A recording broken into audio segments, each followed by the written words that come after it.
გამოაცხადებს თუ არა გენერალური პროკურატურა ზურაბ ჟვანიას საქმეს გახსნილად არჩევნებამდე.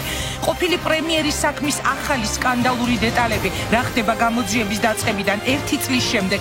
დიდი პოლიტიკისთვის საქმის მასალების ერთი ნაწილის შინაარსი ხდება ცნობილი. მოხდება თუ არა ექს-პრემიერის ცხედრის ექსგუმაცია. ყველაფერი ჩატარდება, რომ სიმართლე დაგვინდეს საბოლოო ჯამში. 8 წლის შემდეგ გახსნილი მტკიცებულებები, რაც დომილებები აღმოაჩინა გამოძიებამ, რატომ ამტკიცებს რაულ იუსუპოვის მამა, რომ მკვლელობა დაკვეთილი იყო და მის შვილზე ლიკვიდაციამდე ფიზიკური ძალადობა განხორციელდა.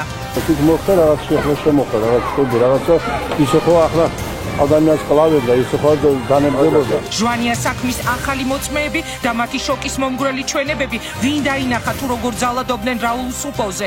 საქმიდან 8 წლის წინ გაუჩინარებული და შემდეგ დაბრუნებული მტკიცებულებების ისტორია დღეს ზუსტად 20 საათზე დიდ პოლიტიკაში. რაულ რო წაიყვანეს და ზედრო დააკლეს, იყო მე როგორ შეიძლება მე რა დაიგეგმა. ჟვანიას სიკვდილი უბედური შემთხვევა თუ მკვლელობა პოლიტიკური მოტივებით, სად მიდის კვალი და გამორიცხა თუ არა მთავარმა პროკურატურამ გაზით გაგუდვის ვერსია. არანაირი გაზი ხვალ არც იყო გაზი. აბა რა ვერსია მალე დაგინდება რომ გაზით არალიან რა. რა ხდება საბურთალოს 53-ში, იქ სადაც ექს-პრემიერი გარდაცვლილი იპოვეს და რას იხსენებს ბინის მფლობელი, რომელმაც სახლი ჟვანიას დაცვის თანამშრომელს მიაქირავა. მითხარო თვითონ აპირებდა ცხოვრებას,